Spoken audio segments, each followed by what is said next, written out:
የህወሓት ቀጣይ ጦርነት መቼ እንደሚጀመር ታወቀ። መጨካከን ከመጣ ማንም አይተርፍም። ሌላ አማራጭ የለም፣ እንዘጋጅ። ቀጣዩ እጩ ፕሬዝዳንት ማን ናቸው? በመጨረሻው ሰዓት ጀነራል ታደሰ ወረደ ከህወሓት ጋር ተመሳሳይ አቋም እያራመዱ ነው።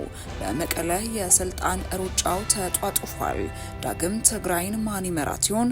ታደሰ ወረደ በንግግራቸው ደጋግመው ከባዱ ጦርነት አይቀሬ ነው ተዘጋጁ የሚል ጥሪን በፍርሃት ተተብትቦ ላለው ምስኪን ህዝብ ያስተላልፋሉ። የስልጣን ዘመናቸው ሊያበቃ ጥቂት ቀናት ብቻ የቀራቸው ጀነራሉ ከሰሞኑ በተከታታይ የሚያደርጉት ንግግር እንዲሁ እንደዋዛ ቸል የሚባል አይደለም። ቀጣዩ ተሿሚ ከህወሓት ቤት ነው የሚሉ መረጃዎችም በሹክሹክታ እየተደመጡ ነው። ህወሓት እጩ አድርጎ የሾመው ማንን ነው? መረጃውን በዝርዝር እንመለከታለን። ህይወትን ለመለወጥ በሚደረገው ትግል እንዲህ ያለውን አሳዛኝ ነገር መስማትና ማየት ልብን ይሰብራል።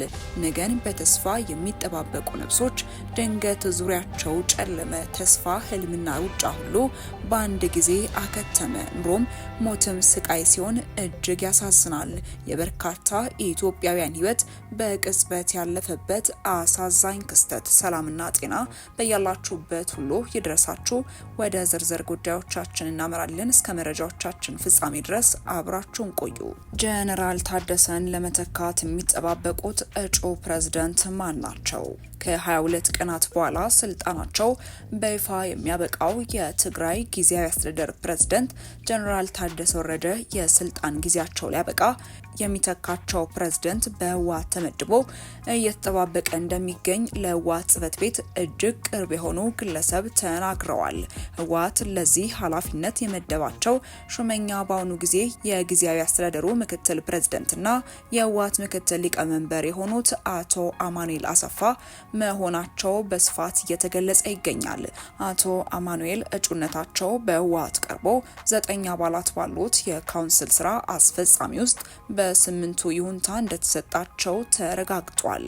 አዲሱ ፕሬዝዳንት እጅግ የተገደበ ስልጣን እንደሚኖራቸው የጠቆሙት እነዚህ ምንጮች በዶክተር ደብረጽዮን ሰብሳቢነት የሚመራውና የተለያዩ ኮሚቴዎችን በስሩ ያቀፈው የካውንስሉ ስራ አስፈጻሚ ብዙዎችን ኃላፊነቶችን ጠቅልሎ እንደሚይዝ በማውሳት ፕሬዝዳንቱ ከህዝቡ መሰረታዊ አገልግሎቶች ጋር የተገናኙ የዕለት ተዕለት ተግባራትን ከማከናወን የዘለለ ይህ ነው የሚባል የመወሰን ሚና እንደማይኖራቸው አብራርተዋል።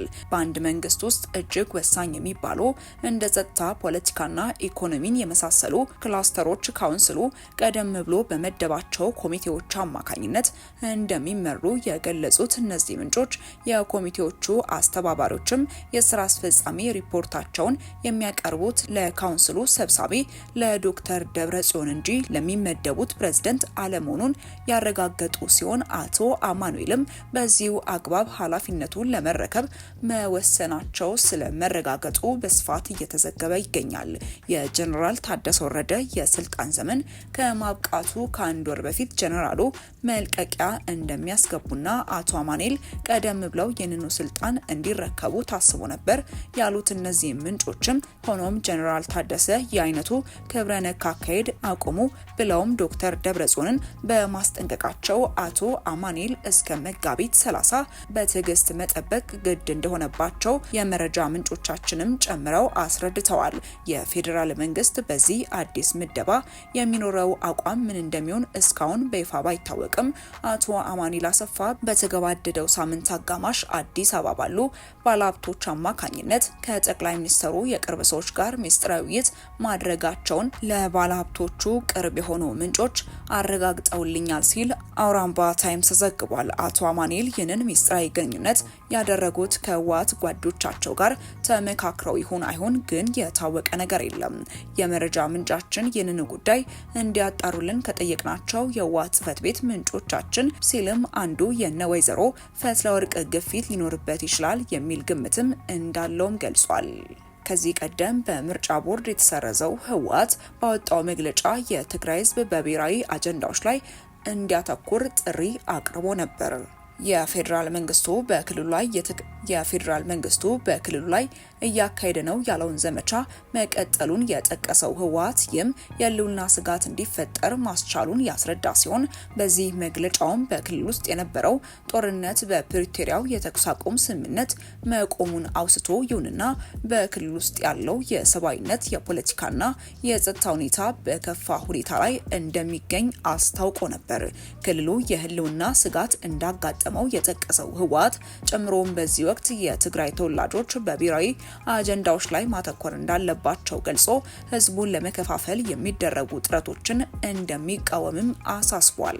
ህወሓት በሌላ በኩል በክልሉ አቅራቢያ የኢትዮጵያ መንግስት ኃይሎችና አጋሮቹ ወታደራዊ ዝግጅት እያደረጉ መሆኑን ጠቅሶ ይህም ዳግመኛ ግጭት ሊቀሰቀስ ይችላል የሚል ስጋት መፍጠሩንም አስታውቋል። ህወሓት በመግለጫው ከውስጥና ከውጭ አሳሳች አጀንዳዎች እየቀረቡ መሆናቸውን የገለጸ ሲሆን እነዚህ አጀንዳዎች የትግራይን ፖለቲካዊና ማህበራዊ መሰረት ለማዳከም የሚሰራጩ ናቸው በማለትም አስረድቷል። ወደ መጨረሻው ጉዳያችን ስናመራ እጅግ አሳዛኝ የሆነ መረጃ ተሰምቷል። በቀይ ባህር በጀልባ መስጠም አደጋ የበርካታ የኢትዮጵያውያን ወጣቶች ህይወት አልፏል። በቀይ ባህር በደረሰ የጀልባ መስጠም የኢትዮጵያውያን ስደተኞች ከሳውዲ አረቢያ በበረሃ ተጉዘው ወደ ኢትዮጵያ ሲመለሱ የብዙ ወጣቶች ህይወት ማለፉ ተሰምቷል። መጋቢት 7 ቀን 2018 ዓ.ም ምሽት ከየመን ወደ ጅቡቲ ይጓዙ የነበሩ በርካታ ኢትዮጵያውያን ስደተኞች የጫነችው ጀልባ በቀይ ባህር ላይ የመስጠም አደጋ ደርሶ የብዙ ተስፈኛ ወጣቶች ህይወት ባህር ማዶ ላይ ቀርቷል። ተጓዦቹ በህገወጥ መንገድ ወደ ሳውዲ አረቢያ ገብተው ያለ ህጋዊ ፈቃድ ሲሰሩ የቆዩ ሲሆኑ በአሁኑ ሰዓትም ደግሞ በሄዱበት ህገወጥ ጉዞ ወደ ሀገራቸው ተመልሰው እንደገና በህጋዊ መንገድ የመኖሪያ ፈቃድ ለማውጣት በጉዞ ላይ እንዳሉ ይህ አደጋ እንዳጋጠማቸውም ታውቋል። አደጋው የደረሰባቸው ወጣቶች አብዛኞቹ ከአማራና ከኦሮሚያ ክልሎች የተውጣጡ ስለመሆናቸውም ተገልጿል። ለሟች ቤተሰቦችና ዘመዶች፣ ወዳጆች በሙሉ ልባዊ መጽናናትን በሚዲያችን ስም እንመኛለን።